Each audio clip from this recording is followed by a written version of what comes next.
I always feel that reviewing toys like this makes everyone think I've ran out of toys to look at. I mean, the last night Dragonstorm, are you joking? I mean, to be honest, I forgot this toy existed, but also I forgot that I owned it. And I'm mostly glad that I do.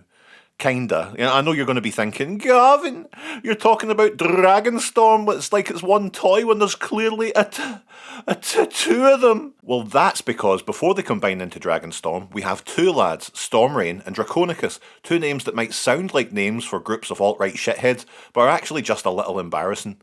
It's clear upon picking up these two that Draconicus is doing the heavy lifting. There's so much weight to them compared to the rather light and hollow Stormrain. Draconicus definitely gets the more interesting sculpt work and deco too, with a very nice weathered chestplate that I wish I could snap together properly for this video, and great detailed work on the wings.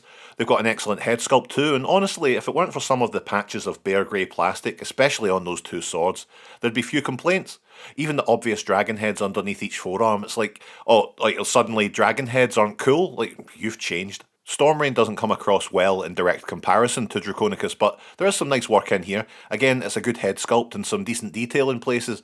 It's just when you turn them around you see all that hollow space. It's a bit of a letdown, as is the unpainted mace, which could have been very impressive if it wasn't so dull. Getting them both together, it's clear why there was this division of detail and mechanics between the two.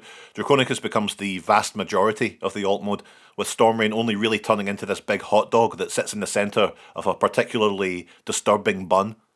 Close everything together and we have Dragonstorm, a three-headed dragon, which I must admit is pretty impressive. Okay, reasonably impressive. There's a solid amount of additional detail in this mode, with the front legs and the tail. It's got a nice silver finish to it. Each of the dragon heads rests upon decently articulated necks, and each of the mouths can open, so at least they got that right. And overall, Dragonstorm doesn't feel like the event it possibly should. You know, the two robots combining to form a three-headed dragon should feel a bit more dynamic. Perhaps more colours would have helped, they usually do. Something like the Legion class version of Dragonstorm would have been great, you know? So I'm going to give Dragonstorm 2 Toochies out of a possible 5 and a quarter Toochies. Goodbye.